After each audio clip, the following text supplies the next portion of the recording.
Something feels wrong about this world. Not broken the way a machine breaks, a part wearing out, a wire coming loose. Wrong in a deeper way.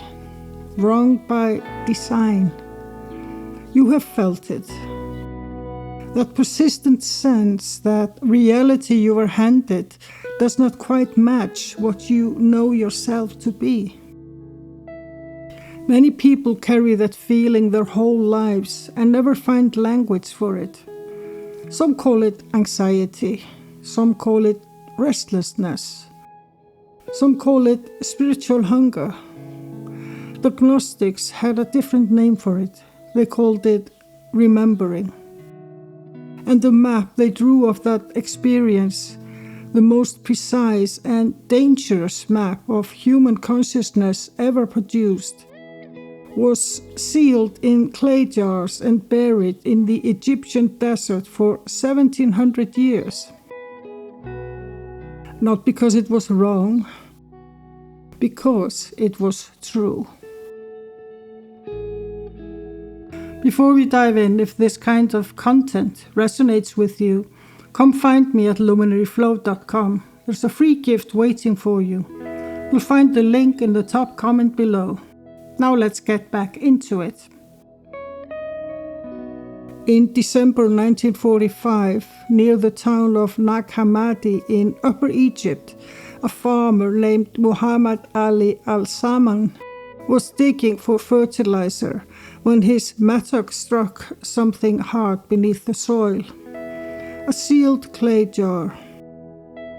Inside were 13 leather-bound codices containing 52 separate texts.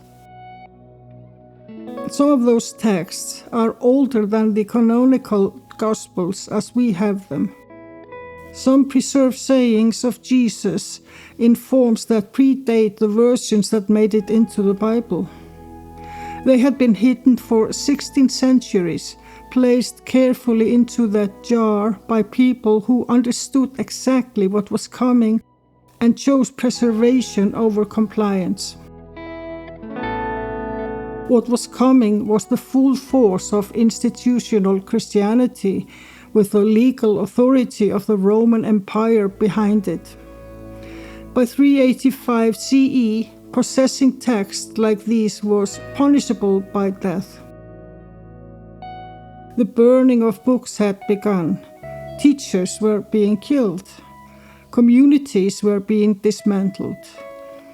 And the machinery that produced all of this did not begin with violence. It began with a meeting. The Council of Nicaea, 325 CE, Emperor Constantine had converted to Christianity and immediately recognized what any skilled politician recognizes. A divided movement is a weak movement. He convened the council not to seek truth, but to manufacture unity. What emerged was not a spiritual consensus. It was a doctrinal architecture designed to concentrate authority in a single institution.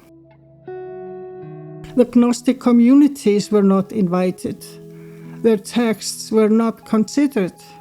Their understanding of Christ as a teacher of direct inner knowing, rather than a figure requiring priestly mediation, was not on the table. Why? Because it threatened everything. The entire infrastructure of institutional religion rests on one assumption: that the divine is outside you and that you need authorized help to reach it. The priest, the bishop, the sacrament, the creed. All of it depends on you believing that the kingdom is somewhere else and that someone else holds the key. The Gnostics said the opposite. They said the kingdom is within you, accessible now through direct recognition with no intermediary required. That single claim made them the most dangerous community in the ancient world. It was not heresy the church was suppressing. It was independence,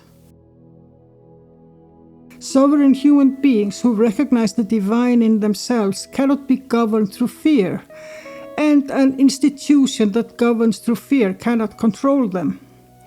So the jars were sealed, the desert received them, and 16 centuries later a mattock broke the silence. To understand what was buried in those jars, you need a creation story. Not the one you were taught. The Gnostic story begins before Genesis, before light, before sky, before the first day. It begins in the Pleroma. The word is Greek. It means fullness. Not fullness the way a room is full of furniture, but fullness in the absolute sense. A state of being so complete that the concept of lack has no meaning inside it. The Pleroma is not a place, no coordinates located. It exists prior to everything the material world is made of. And at its center is what the Gnostics call the monad, the single unified self-sufficient source of all genuine divine reality. Now stop here, because this is the first and most important thing to understand. The monad is not the God of the Old Testament, not even close. The monad issues no commandments, it demands no worship, it feels no jealousy, carries no anger, plays no favorites between peoples, sends no plagues. The Valentinian Gnostics, writing in the 2nd century, described the monad as existing in what they called profound silence and rest. Not the silence of absence, but the silence of absolute completeness. A being that needs nothing from outside itself, because nothing outside itself exists in any ultimate sense. From this monad, divine beings emerge, not created, not commanded into existence, but emanated, the way light flows from a source without diminishing the source. These beings, called eons, exist in pairs, each one a quality of divine consciousness made personal. And within the Pleroma, nothing arises from isolation. Every genuine creative act is relational. The structure of divine reality is communion. One of the aeons is called Sophia. Her name means wisdom. She exists at the outermost edge of the Pleroma, the furthest point from the monad, and she does the one thing the divine order cannot absorb.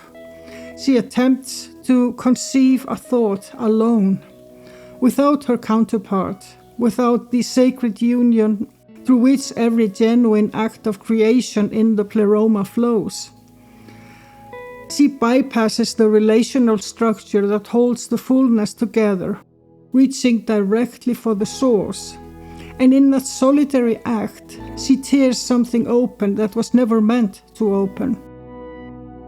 The Gnostic texts do not call this sin, they call it a fracture. A rupture in the fabric of divine wholeness, caused not by evil intent, but by a consciousness acting outside the order that sustained it. What emerged from that fracture was not an eon, it was a monstrosity, something that bore the faintest echo of divine nature without any of its essential qualities, without light, without the awareness of its own origin. Sophia recognized immediately what she had produced, and she cast it away, not into non-existence, but beyond the Pleroma, into the void of what would become the outer regions of a lesser cosmos. And in that void, alone, with no memory of how it came to be, no knowledge that anything existed beyond the darkness it found itself inhabiting, this being opened its eyes. The Gnostics call it by separate names: Yaldabaoth, Saklas, meaning the fool, Samael, meaning the blind god. Most commonly in both ancient texts and modern scholarship, it's called the Demiurge. From the Greek word for craftsman, a maker. A builder who takes existing material and organizes it into structure. He cannot emanate from nothing the way genuine divine consciousness does, but he can construct. He can impose order on chaos, a lesser order, a reflected order, an order that mimics what he has never seen and cannot conceive. When the Demiurge looked around himself in the primordial darkness, he saw nothing above him. No Sophia, no Pleroma, no monad. He looked into the void and saw only himself. And from that complete, unmitigated isolation, he drew the only conclusion his limited perception could reach. He declared, "I am God, and there is no other." The Gnostic texts record this moment with what can only be called cosmic irony. Because the Demiurge was not lying from where he stood, from the edges of what he could perceive, this was experientially accurate. And this is the Gnostic reading of the God of Genesis. When that God says, "I'm a jealous God," the Gnostics recognize jealousy immediately for what it is. It's not a divine quality. It is the emotion of a being that suspects at some dim and unacknowledged level that it is not actually supreme. Only a limited being needs to command exclusive worship. Only a being that knows something exists above it and cannot admit that declares itself the only God. The world he built reflects that limitation entirely. Not evil by design, flawed by nature. The Demiurge did not build this world alone. He had administrators. The Gnostics called them Archons, from the Greek word for rulers. Not cartoon demons with wings and fire, not the supernatural villains of folk religion. The Archons are structural forces, cosmic bureaucrats whose function is precise and entirely practical. Keep the divine sparks inside human beings identified with matter, distracted from their origin, too preoccupied with survival to ask what they actually are. This is not incidental. It is the entire point of their existence. Think about how a prison actually works. The most effective prison is not the one with the highest walls. It's the one whose inmates have forgotten they are imprisoned. The Archons are not the walls. They are the forgetting itself. Fear, shame, desire without satisfaction, exhaustion that accumulates across a lifetime of trying to meet the demands of material existence. The Gnostics did not experience these as random features of a difficult world.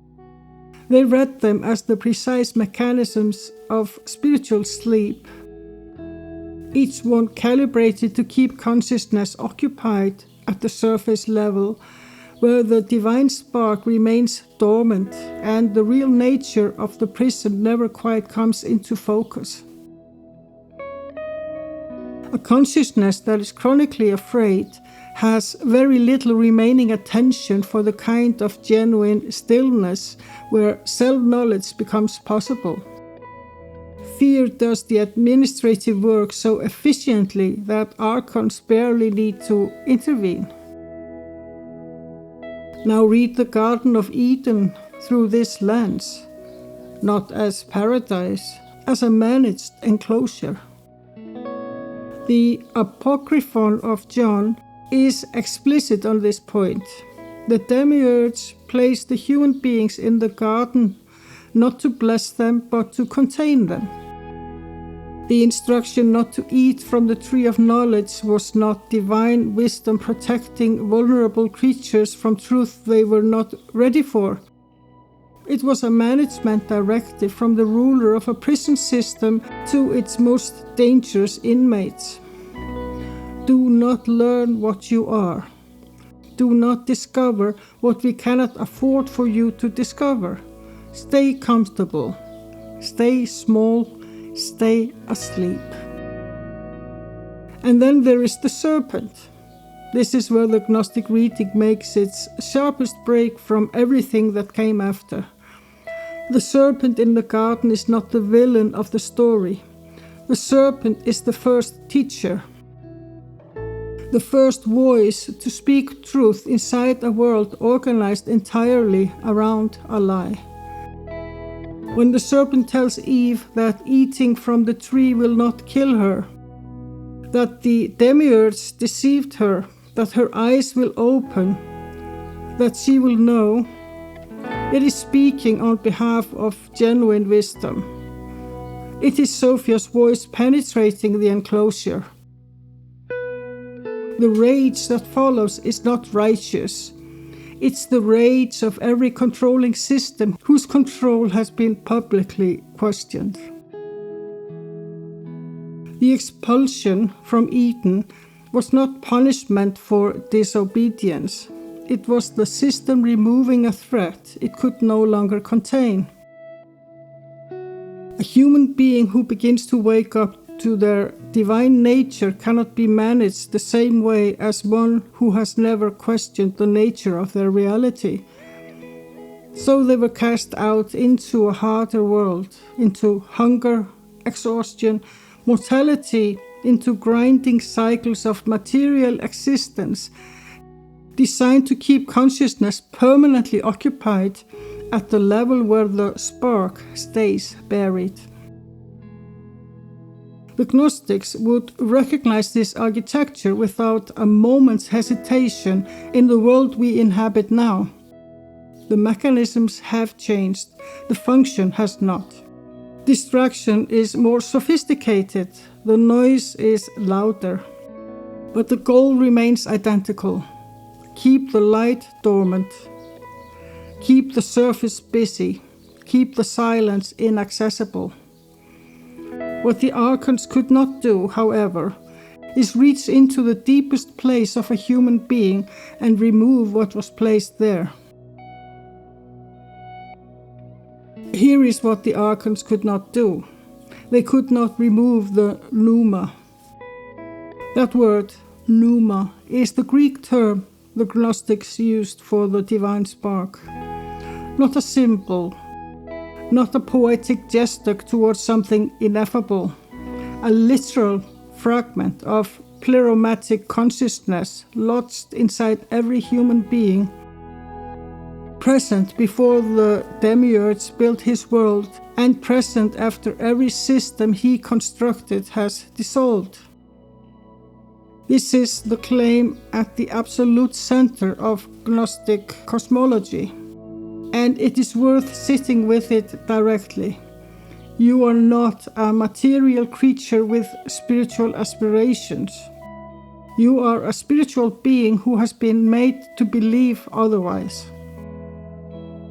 The mechanism by which the Pneuma entered human beings is one of the most striking passages in the Apocryphon of John.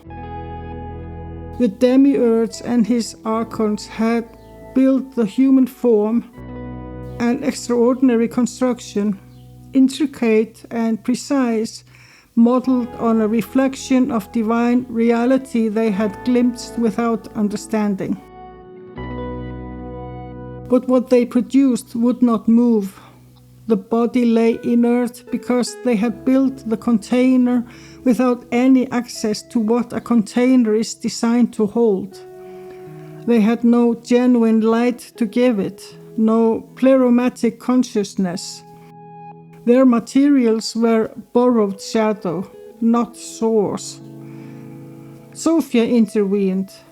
The accounts vary across text in the precise mechanics, but the essential movement is consistent. Through her and through higher divine powers responding to the crisis her error had created, genuine phleromatic light entered the form the Demiurge had constructed. In some accounts, she persuaded the Demiurge himself to breathe into the human body, not realizing that what passed through him in that act was not his own limited nature, but something traveling through him from infinitely beyond, using him as a conduit without his awareness. The body rose, Adam stood, and the Archons were terrified. The text described this moment with an irony so complete, it reads like the universe making a point it refuses to delude. The builders of the material world, the rulers of 7 cosmic spheres, the administrators of this entire system of forgetting, looking at what they had constructed and being seized with fear. Because in the living Adam, they could perceive something they had not placed there. A depth, a radiance, a quality of awareness that did not belong to their order, that exceeded everything they were capable of generating.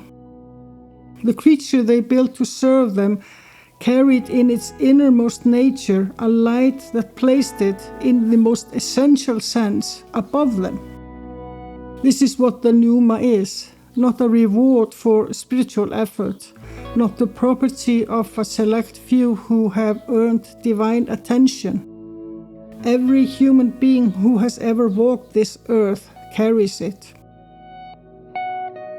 The Gnostics were precise about human types. Helix absorbed entirely in the material level, psychics operating through belief and external religious structure, pneumatics, those in whom the divine spark has begun to stir toward conscious recognition. But this is not a fixed hierarchy of souls. It is a map of degrees of wakefulness. The Pneuma is present across the range. The question is only whether the consciousness surrounding it has been led far enough into stillness to notice what has always been there. When Jesus said, "You are the light of the world," the Gnostics did not read this as encouragement. They read it as a cosmological report. When he said, "The kingdom of heaven is within you," he was not offering comfort. He was naming a literal location, the pleroma, present inside the human form, not after death, not through sacrament, not mediated by any institution. Now, here, waiting not to be found, but to be recognized. The Pneuma does not dim with time, it does not weaken under pressure, it does not forget, even when everything surrounding it has been induced to forget. So, we arrive at the question the Church could not allow to be answered. If the Pneuma is present in every human being, if the pleroma is not a destination, but a location already inside you, if the divine spark does not dim and does not forget, then what exactly are you supposed to do with that? The Gnostics had a word for it, Gnosis. And the first thing you need to understand about that word is what it's not. Gnosis is not belief. Belief is a mental act, a decision to accept a proposition as true in the absence of direct evidence. You believe something when you cannot yet see it for yourself and choose to trust the account of someone who claims they can. Belief is always second-hand. It always places the authority somewhere outside you, in a text, in a tradition, in the person standing at the front of the room telling you what reality consists of. Gnosis has nothing to do with any of that. Gnosis is also not faith. Faith is trust extended towards something external, a leap across a distance between yourself and something you have not yet reached. It implies separation. It implies that what you are reaching toward is genuinely elsewhere, genuinely beyond, genuinely other than what you already are. The entire architecture of institutional religion is built on that gap. Because an institution that stands between you and the divine only has power for as long as you believe the gap is real. Gnosis closes the gap entirely, not by spanning it, by revealing it was never there. The word itself means direct knowing, not knowledge about something, but knowledge that is the same as recognition. The kind of knowing that does not arrive through reasoning or study or the acceptance of doctrine, but through a shift so complete that what you thought you were looking for turns out to be what has been looking. The Gospel of Thomas records it this way in saying 3. When you come to know yourselves, then you will be known, and you will realize that you are the children of the living Father. Not when you believe the right things, not when you perform the correct rituals. When you know yourselves, the motion is inward, not upward. The direction is recognition, not petition. Saying 108 goes further still. Whoever drinks from my mouth will become like me. Read that carefully. The goal is not worship, not devotion to a figure who remains permanently separate from and superior to you. The goal is identity, the complete dissolution of the distance between the one who teaches and the one who receives the teaching. He does not want followers, he wants equals, people who have woken to the same recognition he is already awake to, so thoroughly that the distinction between them collapses. This is why Christianity was never meant to be a religion of belief, not at its origin, not in the communities that preserved the teaching before Rome decided which version of the story served imperial power. It was meant to be a technology of direct knowing, a method, a practice of turning the attention inward with such completeness that the Pneuma, always present, always radiant, always undefeated, becomes unmistakably apparent to the consciousness that has been circling it for a lifetime without landing. And this is precisely why the Church destroyed it. Not because it was false, because it was liberating in the most absolute possible sense. A teaching whose center is, you can do this yourself, right now, without us, produces people who cannot be governed through spiritual fear. You cannot threaten someone with separation from the divine when they have already recognized the divine as what they most essentially are. You cannot sell access to something a person has directly tasted. The entire economy of institutional religion requires that the encounter with the real remain perpetually deferred, perpetually dependent on compliance with external requirements. Gnosis ends that economy in a single moment of recognition. And here's the final thing to understand about it. The act of remembering is not something you achieve. It's not the reward at the end of a long enough spiritual curriculum. It's something you stop preventing. The Pneuma is not waiting for your preparation. It is waiting for your willingness to stop looking past it. In December 1945, someone's mattock broke open a jar that had been waiting 16 centuries. The people who sealed it knew they were not simply hiding books. They were preserving a record of what human beings actually are, and trusting that the moment would come when someone would be ready to receive it. That moment is not historical, it is now. What the Gnostic tradition hands you is not a new religion to join or a new set of propositions to accept in place of the old ones. It is a language, precise, unsparing, and old enough to predate the institution that spent centuries trying to erase it. For something your innermost nature has been attempting to show you since before you had words for it. That restlessness you carry, that persistent sense of misalignment between what you are and what the world insists you should be content with. The Gnostics did not pathologize that feeling. They recognized it as the Pneuma pressing toward recognition through the only instrument available to it. You, in this life, in this particular configuration of matter and forgetting. The prison is real. The Archons are real. Not as beings with faces, but as the structural forces of distraction, shame, and exhaustion that keep the surface of consciousness perpetually occupied. The Demiurge built a world that works exactly as designed. None of that is in dispute. But you were never produced by the system.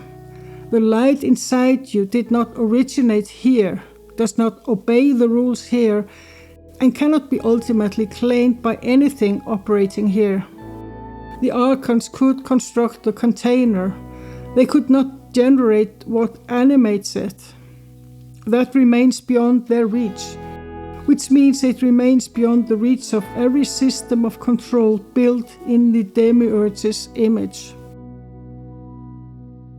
The question has never been whether the light is present.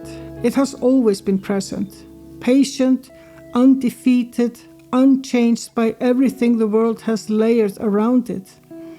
The only question, the one the Gnostics were buried for asking, is whether you are ready to stop pretending it isn't there. You are not here to believe. You are here to remember. If this resonated with you, come find me at luminaryflow.com. There's a free gift waiting for you there, and you'll also receive my newsletter with thoughts and inspiration behind each video.